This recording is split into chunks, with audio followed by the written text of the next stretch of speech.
Hello, dearest daydreamer. Welcome to the Isle of Neverwas and the Lost and Found Exchange. The time following the Yule feast focuses on renewal.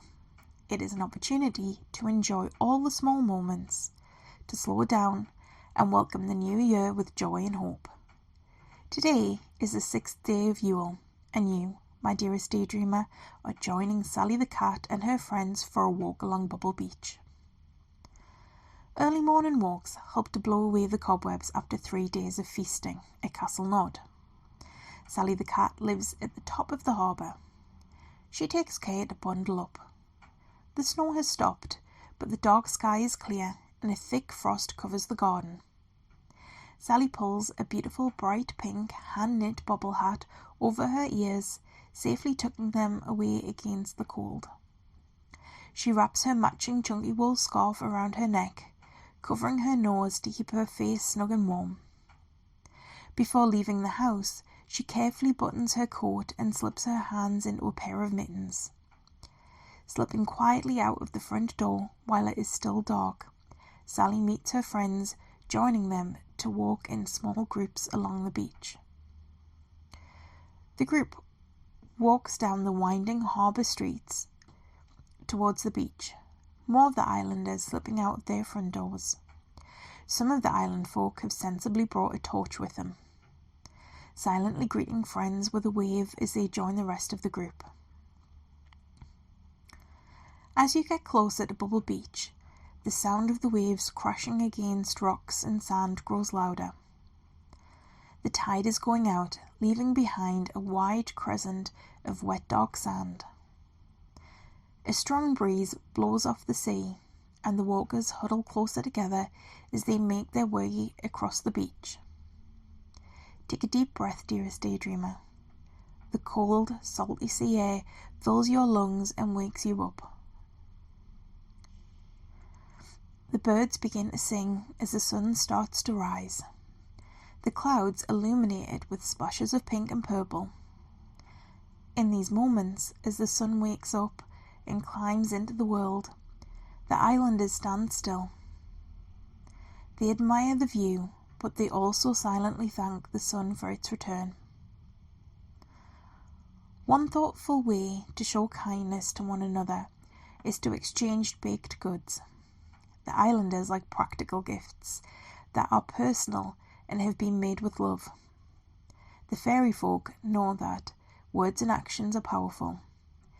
They say well wishes for the year ahead as they mix the ingredients into the bowl and knead the dough for their baked items. Sally the cat and her friends remove brown paper wrap packages of shortbread and ginger biscuits from their pockets and bags, carefully unwrapping them. Gingerbread is a recipe each family has. Gingerbread stars are a favourite to make and decorate. The islanders hang them from their Christmas tree as decorations. The biscuits are often taken on early morning walks. The treats are shared with friends, and Joe the bear has brought a flask filled with rich hot chocolate. What better way to start the day than with a walk along the beach with friends, enjoying biscuits and hot chocolate.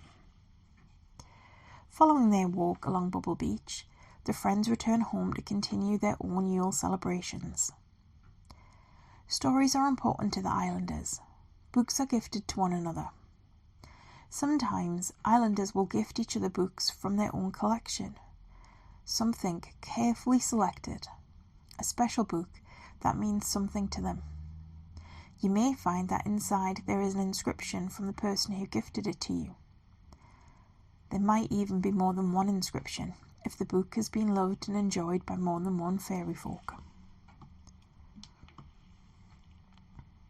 After 3 days of feasting, you sit down to a simple supper. Nuts, fruit, cheese, and crackers are placed on the kitchen table with the Christmas cake. A jug of milk and a teapot brimming with tea are ready to be poured into china cups and mismatched mugs.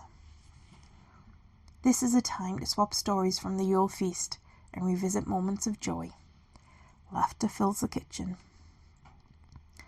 Across the island, after supper is finished, the last Christmas gift of a book is exchanged. In some homes, peace and quiet fall as the inhabitants retreat into their own worlds. Books are opened on laps, and members of families curl up on the sofa or in armchairs to read. Other islanders are stretched out on the rug, propped up on their elbows, their book open on the floor, engrossed in a fresh story. In other homes, they pick a book to read and take turns to read the story until it is time for bed.